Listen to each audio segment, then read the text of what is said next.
അനന്തപുരിയുടെ മണ്ണിൽ മാറ്റത്തിന്റെ കാഹളം മുഴങ്ങുകയാണ്. കഴിഞ്ഞ 45 വർഷമായി തിരുവനന്തപുരം നഗരസഭയെ തളച്ചിട്ടിരുന്ന LDF ഭരണ അഴിമതിയുടെയും സ്വജനപക്ഷപാതത്തിന്റെയും ചങ്ങലക്കണ്ണികൾ ഓരോന്നോരോന്നായി പറിച്ചെറിയപ്പെടുകയാണ്. കോർപ്പറേഷന്റെ അമരത്ത് BJPയുടെ കടന്നുവരവോടെ മാർക്സിസ്റ്റ് ഭരണത്തിന്റെ പകൽക്കൊള്ളകൾ ഓരോന്നോരോന്നായി വെളിച്ചത്ത് വന്നുകൊണ്ടിരിക്കുന്നു.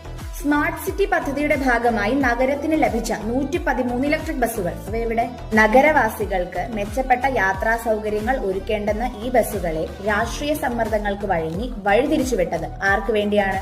നഗരത്തിന്റെ വികസനത്തിന് ലഭിക്കേണ്ടുന്ന ഫണ്ടും സൗകര്യങ്ങളും അധികാരത്തിന്റെ പിൻബലത്തിൽ CPM അട്ടിമറിച്ചു. അഴിമതി കഥകൾ അവിടെയും തീരുന്നില്ല. നഗരസഭയുടെ ഉടമസ്ഥതയിലുള്ള കെട്ടിടങ്ങൾ തുച്ഛമായ വാടകയ്ക്ക് സ്വന്തക്കാർക്കും പാർട്ടിക്കാർക്കും തീരെഴുതി കൊടുക്കുന്ന ഞെട്ടിക്കുന്ന വിവരങ്ങളാണ് ഇപ്പോൾ പുറത്തു വന്നുകൊണ്ടിരിക്കുന്നത്. 20,000 രൂപയോളം വാടക ലഭിക്കേണ്ടുന്ന കെട്ടിടങ്ങൾ വെറും 823 രൂപയ്ക്ക്. കോർപ്പറേഷന്റെ വരുമാനത്തിൽ കൈയിട്ട് വാരുന്ന ഈ വാടക കൊള്ള വർഷങ്ങളായി തുടർന്നു വരുന്ന ഒന്നാണ്. ഈ അഴിമതിയുടെ കുരുക്കിനി മുറുകും.